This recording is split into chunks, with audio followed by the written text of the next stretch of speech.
Salam dostlar, bugün sizə bir hadisəni danışmaq istəyirəm. Mən rayonların birində xəstəxanaya dəyməyə getmişdim bir nəfərə və orada bir qəribə hadisə ilə qarşılaşdım. Deməli, bir nəfər, həyat yoldaşı nələrsə dərman içib və özünü öldürmək güya istəyir. Bəlkə də öldürmək istəyir, deyə bilmərəm.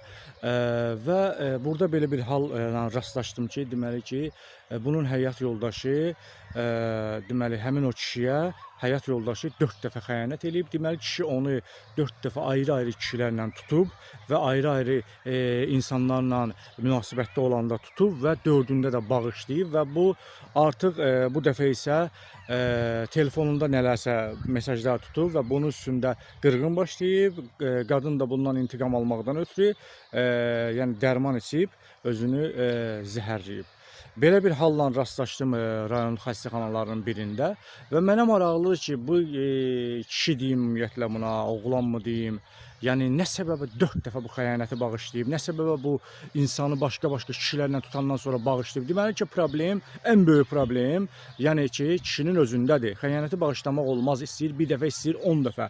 Xəyanətkar həmişə xəyanət eləyəcək, xəyanətkar daim xəyanətkardır. Yəni bu xəyanəti isə bir nəfər eləyirsə, özünə hörmət qoyan xanım olsun, kişi olsun, əgər xəyanət eləyirsə, deməli ki, özünə və qarşı tərəfə hörmət qoymur. Və bu hörmətsizlik, bu qarşı tərəfə olan yəni etibarsızlıq gətirib bu xəyanətə gətirir. Xəyanətkar da daim xəyanət eləyəcək. Bu gün səninlə eləyər, sabahları günü xoş olacaq, kimlənsə əylənəcək, kef eləyəcək, kimlənsə pul gələcək, pul naminə sənə xəyanət eləyəcək. Yəni bilirsiniz necədir? İstəyir varlı olsun, istəyir kasıb olsun, istəyir ümumiyyətlə bu adamın qanında varsa xəyanət eləyəcək. Xəyanət heç vaxt bağışlanmır.